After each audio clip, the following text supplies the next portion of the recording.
आपको बता दूं कि सबके मन में जो मिथ होता है कि हम उसको परफेक्ट कॉन्टिन्यूअस में करते हैं केवल यूज, है ना।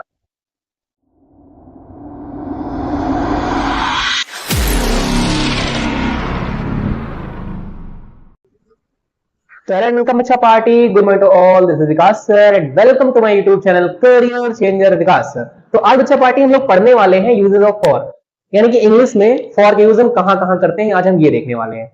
तो मैं आपको बता दूं कि सबके मन में जो मिथ होता है कि हम उसको परफेक्ट कॉन्टिन्यूअस में करते हैं केवल यूज, है ना, वो मिथ मैं आपका दूर कर देता हूं कि केवल परफेक्ट कॉन्टिन्यूअस में हम फॉर का यूज नहीं करते हैं। पहली बात तो आपको बता दूं, जो फॉर का यूज होता है उसको हम प्रेजेंट में भी कर सकते हैं, पास्ट में भी कर सकते हैं और फ्यूचर में भी कर सकते हैं। ये क्लियर हो गया। मींस पास्ट प्रेजेंट फ्यूचर चाहे जो हो वहां पे हम फॉर का यूज कर लेंगे। अब उसमें जो एक्शंस होते हैं, एक्शन यानी कि इंडिफिनिट, कॉन्टिन्यूअस, परफेक्ट और परफेक्ट कॉन्टिन्यूअस, उसमें हम कहां यूज करेंगे। तो सबसे पहले आता है हमारा इंडिफिनिट एक्शन। तो एक्शन में भी हम इसका यूज कर सकते हैं फॉर का, ठीक है। अभी मैं बताऊंगा आपको एक एक करके कैसे उसका यूज करते हैं। कॉन्टिन्यूअस में हम उसका यूज नहीं कर सकते हैं, ठीक है, कॉन्टिन्यूअस में उसका यूज नहीं कर सकते हैं, और हम परफेक्ट में यूज कर सकते हैं फॉर का। और परफेक्ट कॉन्टिन्यूअस में तो आप लोग जानते ही हैं कि उसका यूज होता है, किसका यूज, फॉर का यूज, ठीक। में हम करेंगे उसका यूज, कॉन्टिन्यूअस में नहीं होता यूज फॉर का। और कॉन्टिन्यूअस में जो यूज होता है फॉर का वो परफेक्ट कॉन्टिन्यूअस में हो जाता है, ठीक है। मींस वहां पे हम यूज नहीं करेंगे इज एम आर लगाकर हम उसमें सेंटेंस में लास्ट में फॉर लगाकर सेंटेंस को कंप्लीट करें, ठीक है। इस तरह से वहां पे नहीं करेंगे हम, उसका यूज हम यहाँ परफेक्ट कॉन्टिन्यूअस पे कर लेंगे, है ना, सेम मीनिंग देने के लिए उसका। और यहाँ जो परफेक्ट होता है वहां भी हम फॉर का यूज करते हैं। तो वन बाय वन आपको बताता हूं मैं कि कैसे कैसे यूज हम फॉर का करते हैं। तो सबसे पहले हम आ जाते हैं अपने प्रेजेंट इंडिफिनिट पर। प्रेजेंट इंडिफिनिट हो, पास्ट इंडिफिनिट हो या फिर फ्यूचर इंडिफिनिट हो, तीनों में सेम कॉन्सेप्ट चलेगा हमारा, ठीक है, फॉर के यूज का। तो फॉर की मीनिंग जो होती है वो हर एक सेंस में अलग अलग होती है। जब हम फॉर का यूज इंडिफिनिट में करते हैं तो वहां उसकी मीनिंग होती है, फॉर की मीनिंग के लिए होती है, के लिए, ओके। और जब हम परफेक्ट में आते हैं तो उसकी मीनिंग से हो जाती है, ठीक। यहां जो फॉर का मतलब होता है वो होता है से, फॉर का मतलब क्या होता है, से होता है। और यहां भी से होता है फॉर का मतलब, बट यहां पे अगर हम देखें तो यहां पे इसका मतलब के लिए होता है, कहां पे, इंडिफरेंट में, ठीक है। तो बस खाली इतना अंतर है कि उसमें जो मीनिंग होती है फॉर की इंडिफरेंट में वो एकदम अलग होती है, ठीक। वहां पर के लिए की मीनिंग देता है फॉर हमारा, ठीक। लेकिन फॉर का यूज हम इंडिफरेंट में कर सकते हैं। उसके बाद हम कॉन्टिन्यूअस में तो करेंगे नहीं, आपको मैंने बता दिया। उसके बाद हम परफेक्ट में देखेंगे तो परफेक्ट में जो फॉर रहेगा वो से की मीनिंग देगा। उसके बाद परफेक्ट कॉन्टिन्यूअस में आ जाएंगे हम, वहां पे भी हम फॉर का यूज करेंगे, वहां भी हमारा जो फॉर होगा वो से की मीनिंग देगा, ठीक है। इतनी बातें क्लियर हो गई। अब आ जाते हैं इंडिफिनिट पे। ये इंडिफिनिट तीनों का वही कॉन्सेप्ट रहेगा, मैं प्रेजेंट इंडिफिनिट आपको समझाता हूं, और वो दोनों भी इसी कॉन्सेप्ट में होगा, यानी कि पास्ट इंडिफिनिट और फ्यूचर इंडिफिनिट। तो सबसे पहले हम देखते हैं प्रेजेंट इंडिफिनिट। तो प्रेजेंट इंडिफिनिट में जहां पर हमारा फॉर लगेगा पीछे सेंटेंस में, उसकी मीनिंग होगी के लिए। उसके बाद में टाइम लिखा जाएगा, टाइम का एक ड्यूरेशन होगा, 2 आवर 3 आवर, मींस एक ड्यूरेशन होगा, ठीक है। अब इस जैसे एक सेंटेंस लेते हैं, जैसे यहाँ पे हमारा ये प्रेजेंट इंडिफिनिट का एक सेंटेंस है, आई प्ले। आई प्ले का मतलब आप लोग जानते हैं, मैं खेलता हूं, ठीक। आई प्ले, मैं खेलता हूं। अगर इसमें अगर फॉर का यूज करना चाहें हम तो कर सकते हैं। हम यहां पे बोल देंगे आई प्ले फॉर 2 आवर, ठीक। I play for 2 hour means मैं 2 घंटे के लिए खेलता हूं। अब समझ में आ रही है आपको मतलब इसका, जो मैंने आपको कहा यहाँ पे फॉर की मीनिंग जो के लिए से रहेगी वो यहाँ पे आ जाएगी आई प्ले फॉर 2 आवर, मतलब मैं 2 घंटे के लिए खेलता हूं, है ना, मैं 2 घंटे के लिए खेलता हूं, है ना, मैं 3 घंटे के लिए खेलता हूं, मैं 2 घंटे के लिए पढ़ता हूं, मैं 2 घंटे के लिए सोता हूं, है ना। I sleep for 2 hour, I study for 2 hour, I run for 2 hour, I drive for 2 hour, मैं 2 घंटे के लिए गाड़ी चलाता हूं, है ना। I drive car for 2 hour, मैं 2 घंटे के लिए कार चलाता हूं, ठीक। तो यहां सब हम लोग फॉर का यूज कर सकते हैं। यहां पे जो मीनिंग आएगी फॉर की वो के लिए करके आएगी मीनिंग, ठीक। तो आपको ये समझ में आ गया कि इंडिफिनिट में आप कैसे यूज करेंगे फॉर का। I play, I study, I run, I drive, इन सब में फॉर लगाएंगे तो कैसे बनेगा, I play for 2 hour, I study for 2 hour, I run for 2 hour, I drive for 2 hour, I sleep for 2 hour, ठीक। तो कितना अच्छा यहाँ पे कॉन्सेप्ट है फॉर का यूज करने का, और बहुत ही अच्छा तरीका है यहाँ पे फॉर का यूज करने का। बस यहाँ पे आप मीनिंग पर ध्यान दीजिएगा। जब आपको वो काम 2 घंटे के लिए रहेगा या 3 घंटे के लिए, जो मीनिंग मतलब ड्यूरेशन रहेगा आपका वो इस प्रकार से रहेगा, तब हम उसका यूज कर सकते हैं। लेकिन आप ये ध्यान दीजिएगा, जब इसमें फॉर का यूज करेंगे तो जो सेंटेंस रहेगा, सेंटेंस बोलने के बाद में, सेंटेंस बोलने के बाद में वो काम स्टॉप हो जाएगा।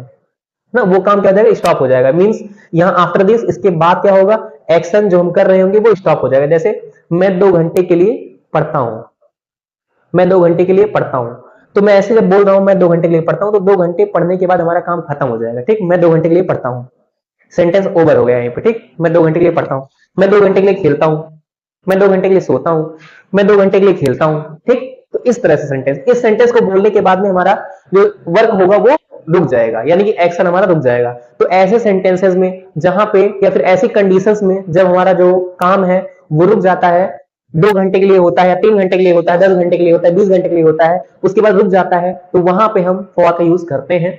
इस तरह से हम लोग अपने प्रेजेंट इंडिफिनिट में फॉर का यूज कर लेते हैं। यही अगर हमारा पास्ट होता, पास्ट इंडिफिनिट, तब भी हम फॉर का यूज ऐसे ही कर लेते, और अगर फ्यूचर इंडिफिनिट होता तो वहां भी हम ऐसे ही यूज कर लेते। अगर यहां पर पास्ट होता, इसके जगह पर क्या होता, पास्ट होता, पास्ट या फिर फ्यूचर।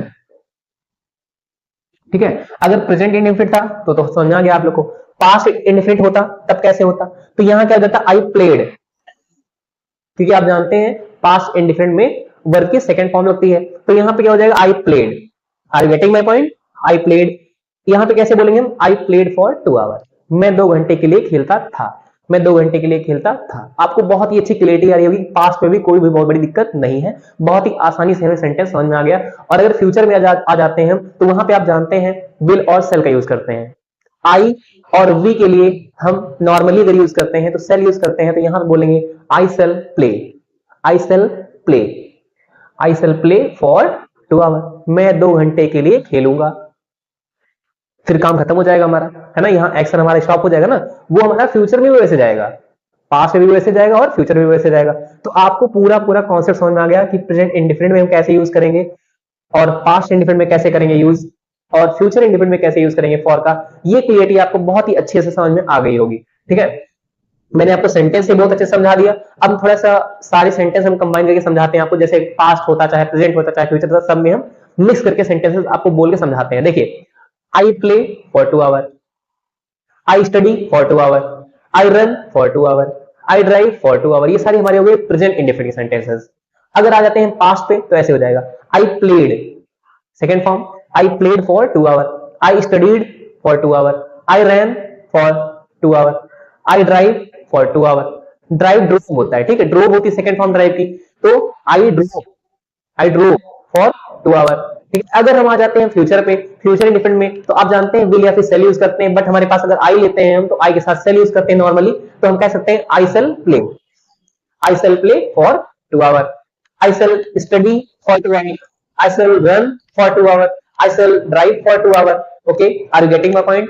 तो मैंने आपको समझाया इंडिफिनिट कैसे कैसे इंडिफिनिट में हम फॉर का यूज करेंगे, और जो फॉर की मीनिंग रहेगी वहां पे के लिए करके मीनिंग आएगी, तो ये आप बहुत अच्छे से समझ पाए होंगे। अब हम देखते हैं कॉन्टिन्यूअस में तो यूज होगा नहीं, अब हम देखते हैं परफेक्ट में कैसे यूज करते हैं। आइए हम देखते हैं कि प्रेजेंट परफेक्ट में कैसे यूज करते हैं फॉर का, और यहाँ पर जो फॉर होता है वो किसकी मीनिंग देता है।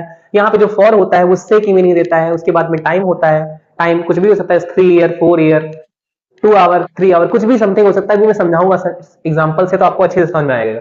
मैंने आपको पहले ही बता दिया था कि फॉर का यूज इंडिफिनिट में करते हैं, कॉन्टिन्यूअस में नहीं करते हैं, फिर परफेक्ट में करते हैं। तो परफेक्ट में कैसे करते हैं हम यही देख रहे हैं। यहाँ पे जो परफेक्ट है हमारा, वहां पे से का यूज कर रहे हैं, मींस जो फॉर है वहां पे से की मीनिंग दे रहा है, उसके साथ में टाइम आएगा। जैसे एक सेंटेंस लिखा हुआ है, पहले ये सेंटेंस आप पढ़ते हैं। सिंपली आप जानते हैं कि जो परफेक्ट होता है वहां पे जो काम होता है वो कंप्लीट हो जाता है। ठीक है, इतना आपको समझ में आता है। यहाँ पे जो काम होता है कंप्लीट हो जाता है परफेक्ट में। तो यहाँ पे एक सेंटेंस है हमारा, I have taught in this school, मैं इस स्कूल में पढ़ा चुका हूं। ठीक, मैं इस स्कूल में पढ़ा चुका हूं। अब अगर यहाँ पे हम फॉर का यूज करना चाहें तो कैसे करेंगे। जैसे यहाँ पे लिख सकते हैं, I have taught in this school for 3 years, I have taught in this school for 3 years. इसका मतलब ये हो जाएगा, मुझे इस स्कूल में पढ़ाते हुए 3 साल हो गए हैं, मतलब 3 साल तो कंप्लीट हो गए हैं, और उसके बाद भी हम पढ़ा रहे हैं। ठीक है, तो यहाँ पे ये फॉर की मीनिंग दे रहा, मतलब कि यहाँ पर जो काम भी कंप्लीट हो गया है, अभी काम कंटिन्यू भी है ना, काम कंप्लीट होने के बाद में कंटिन्यू है। यहाँ पे फॉर जोड़ने से ऐसा सेंस आ रहा है। ऐसे ही सेंस हमारा परफेक्ट कॉन्टिन्यूअस में आता है ना, ऐसा ही सेंस हमारा परफेक्ट कॉन्टिन्यूअस में आता है कि काम हमारा कंप्लीट भी हो जाता है तब भी काम चलता रहता है। तो वैसी कुछ सेंस होती है यहाँ पर फॉर 3 इयर्स। दोनों बहुत ज्यादा अंतर दोनों में नहीं है, सेंस तो दोनों में लगभग सेम है। यहाँ पर अगर हम फॉर का यूज करते हैं यहाँ पे, और परफेक्ट कॉन्टिन्यूस में करते हैं, मींस परफेक्ट में या फिर परफेक्ट कॉन्टिन्यूस में, दोनों में जो सेंस देखी जाएगी तो सेम होगी, बस केवल कहने का तरीका अलग हो जाएगा। यहाँ पे अगर आप समझते हैं तो अगर यहाँ पे बोलता हूं मैं 3 ईयर बोल दिया तो 3 ईयर तो हो गए हमारे, लेकिन 4th ईयर हमारा लग रहा है, चल रहा है, मतलब है ना, जो 4th ईयर है वो हमारा चल रहा है, वो मतलब उसको मैंने बोला नहीं, लेकिन बोलने से ये समझ में आ गया, वो हिडन था हमारी बातें, वो छिप छिप गई वो बातें। मैं बोल दिया मुझे यहाँ पढ़ाते हुए 3 साल हो गए, मुझे यहाँ पढ़ाते हुए, या मुझे कह सकते हैं मुझे इस स्कूल में पढ़ाते हुए 3 साल हो गए। तो अगर ऐसे बोलेंगे तो इसका मतलब चौथा साल चल रहा है। Are you getting my point? तो आपको समझ में आ रहा है यहाँ पे चौथा साल हमारा चल गया। तो ऐसे अगर कुछ हमको बोलना होता है तो इस टेंस का हम यूज करते हैं। मुझे यहाँ रहते हुए 2 साल हो गए हैं, बोल रहे हैं हम मुझे यहाँ रहते हुए 2 साल हो गए हैं, तो यहाँ बोल सकते हैं सेंटेंस में I have lived hair, I have lived here for 3 year, मतलब हम यहाँ पे 3 साल से रह रहे हैं।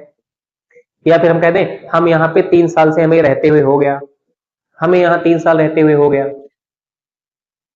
तो फ्रेंड्स अब आपको समझा देते हैं कि जो फॉर है उसको हम परफेक्ट कॉन्टिन्यूस में कैसे करते हैं यूज, ठीक, और वहां पर जो फॉर होता है वो कैसी मीनिंग देता है, किस चीज की मीनिंग वहां पर वो देता है, तो वहां पे भी जो फॉर होता है उससे की मीनिंग देता है। मीन्स हम परफेक्ट कॉन्टिन्यूस में आ गए, प्रेजेंट परफेक्ट कॉन्टिन्यूस में, वहां भी जो फॉर है वो से की मीनिंग दे रहा है, लेकिन यहाँ पर ये हो रहा है कि जो एक्शन है वो अभी भी कंटिन्यू है। मैंने कहा था वो जो परफेक्ट था वहां से यहाँ में सेंस थोड़ी थोड़ी सेम लग रही होगी आपको, वही चीज है यहाँ भी, वही चीज वहां भी। अभी मैं अंतर आपको समझाता हूँ वहां पे क्या अंतर है और यहाँ पे क्या अंतर है, मींस परफेक्ट में और परफेक्ट कॉन्टिन्यूस में क्या अंतर है आपको मैं बहुत अच्छे से समझाऊंगा। पहले आपको ये सेंटेंस देखिए आप अच्छे से, यहाँ पे लिखा है आई हैव बीन, तो आप जानते हैं कि जैसे हम परफेक्ट कॉन्टिन्यूस पे जाते हैं तो वैसे हम हैज बीन और हैव बीन का यूज करने लगते हैं। यहाँ पे आई है तो आई के साथ में हैव बीन लगता है। I have been teaching in this school for 2 years, मैं इस स्कूल में 2 साल से पढ़ा रहा हूं, मैं इस स्कूल में 2 साल से पढ़ा रहा हूं, से 2 साल से, तो यहां पे आप देख पा रहे होंगे से की मीनिंग दे रहा है कि मैं इस स्कूल में 2 साल से पढ़ा रहा हूं, और एक्शन अभी भी कंटिन्यू है। मतलब अगर ऐसे हम बोलते हैं कि मैं इस स्कूल में 2 साल से पढ़ा रहा हूं तो अभी भी मैं पढ़ा रहा हूं, मीन्स अभी मेरा जो पढ़ा रहा हूं 2 साल से पढ़ा रहा हूं, तीसरे साल भी पढ़ा रहा हूं, मतलब पहले की बात कर रहे हैं हम 2 साल से पढ़ा रहा हूं, अब तीसरे साल भी पढ़ा रहा हूं, ये बात कर रहे हैं, ठीक है सेंटेंस में। तो ऐसे सेंस आ रही है कि मैं 2 साल से पढ़ा रहा हूं, I have been teaching in this school for 2 years। तो यहाँ पे हमको ये समझ में आ रहा है कि सेंटेंस है हमारा वो अभी भी चल ही रहा है, और आप जानते हैं परफेक्ट कॉन्टेंस में होता भी यही है कि सेंटेंस कंप्लीट भी हो जाता है और चलता भी रहता है। मतलब मैं 2 साल से पढ़ा चुका हूं और अब पढ़ा रहा हूं, इसका मतलब मैं 2 साल से पढ़ा रहा हूं, 2 साल हो गए हैं उसके आगे भी पढ़ा रहा हूं, तो 2 साल से मैं पढ़ा रहा हूं। तो इस तरह का सेंस यहाँ पे दे रहा है हमारा सेंटेंस। तो हम इस तरह से परफेक्ट कॉन्टिन्यूस में हम लोग फॉर का यूज करते हैं, और यहाँ पर जो फॉर होता है वो से की मीनिंग देता है। मैं 2 साल से पढ़ा रहा हूं, मैं 2 साल से रह रहा हूं, मैं 2 साल से रह रहा हूं।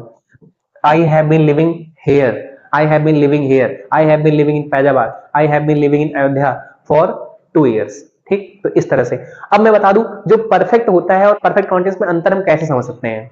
अंतर वैसे तो अगर फॉर लगा दिया जाता है तो बहुत ज्यादा अंतर नहीं है, लेकिन ये हो सकता है कि जब हम परफेक्ट कॉन्टिन्यूस कर रहे होते हैं तो वहां पे बिना फॉर का सेंटेंस बन ही नहीं सकता है, बन ही नहीं सकता बिना फॉर का सेंटेंस। लेकिन वही जब हम पढ़ते हैं परफेक्ट में तो परफेक्ट में बिना फॉर के भी सेंटेंस बन जाता है, लेकिन बिना जब फॉर का रहता है तो उसका सेंस कुछ और रहता है, और जब फॉर लग जाता है तो उसका सेंस कुछ और आ जाता है। लेकिन यहाँ पर अगर हम फॉर हटा देते हैं, फॉर 2 year हटा देते हैं तो सेंटेंस हमारा गलत हो जाएगा। तो ये सेंटेंस ऐसे बन ही नहीं सकता I have been teaching in this school. तो यहाँ पे हम कॉन्टिन्यूस का यूज करेंगे, जो एकदम नॉर्मल कॉन्टिन्यूस है हमारा, जो प्रेजेंट परफेक्ट प्रेजेंट कॉन्टिन्यूस है जिसमें मैंने काट दिया था फॉर का यूज, उसमें हम इसका यूज करेंगे। तो वहां ऐसे बोलेंगे I am teaching in this school, I am teaching in this school, मैं स्कूल में पढ़ा रहा हूँ। अगर 2 साल से पढ़ा रहा हूँ तो आपको यहाँ पे वैसे तुरंत ही आ जाना पड़ेगा कहाँ परफेक्ट कॉन्टिन्यूस में, और परफेक्ट कॉन्टिन्यूस में हैज बीन और हैव बीन का यूज हम करेंगे। यहाँ पे हैव बीन लगाकर हम टीचिंग लगा देंगे तब हम फॉर का यूज करेंगे, यानी कि हम बिना फॉर के इस सेंटेंस में रह ही नहीं सकते हैं, और इसमें हम बिना फॉर के भी रह सकते हैं और बिना फॉर के यहां भी रह सकते हैं, ठीक। यानी कि इंडिफरेंट में हम बिना फॉर का भी सेंटेंस बना सकते हैं। आई प्ले, ये भी सही है, आई प्ले फॉर 2 hour, ये भी सही है। परफेक्ट में I has played, sorry I have played, वो भी सही है। I have played for 2 hour, वो भी सही है। आपको मैंने समझा चुका हूं कैसे होता है। उसके बाद अगर इसमें आते हैं तो यहां पे अगर हम ऐसे बोल देते हैं सेंटेंस को I have been teaching in this school,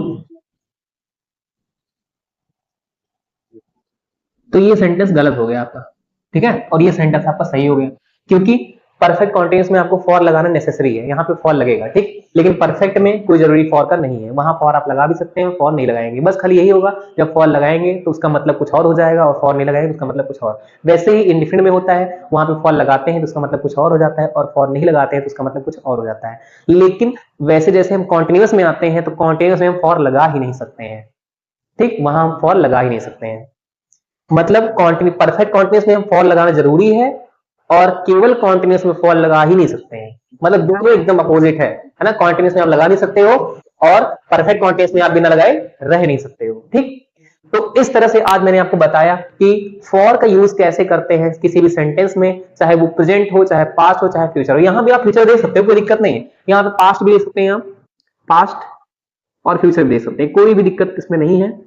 यहाँ सेंटेंस है अगर इसमें तो आप बनाना चाहें अगर इसका पास्ट, तो पास्ट में कुछ नहीं होता, आप जानते हैं कि यहाँ पे जहां हैव है यहाँ पे क्या आ जाता है, हैड आ जाता है, और सेंटेंस हमारा पूरा पूरा सेम ही रहता है, ठीक। तो यहाँ बोलते हैं I had been teaching in this school for 2 years, I had been teaching in this school for 2 years। उसके बाद अगर हम फ्यूचर में आ जाते हैं तो फ्यूचर में विल हैव बीन और सेल हैव बीन लग लेता है। तो यहाँ पे आपके साथ आई है तो आई के साथ सेल लगता है, तो यहाँ बोलेंगे shall have been, shall have been, है ना, सेल हैव बीन।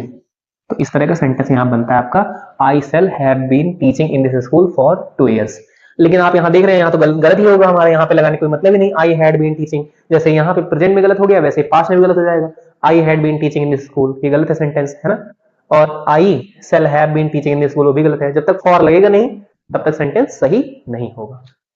तो आई होप क्लास आपको बहुत अच्छे से समझ में आ गया होगा गाइस।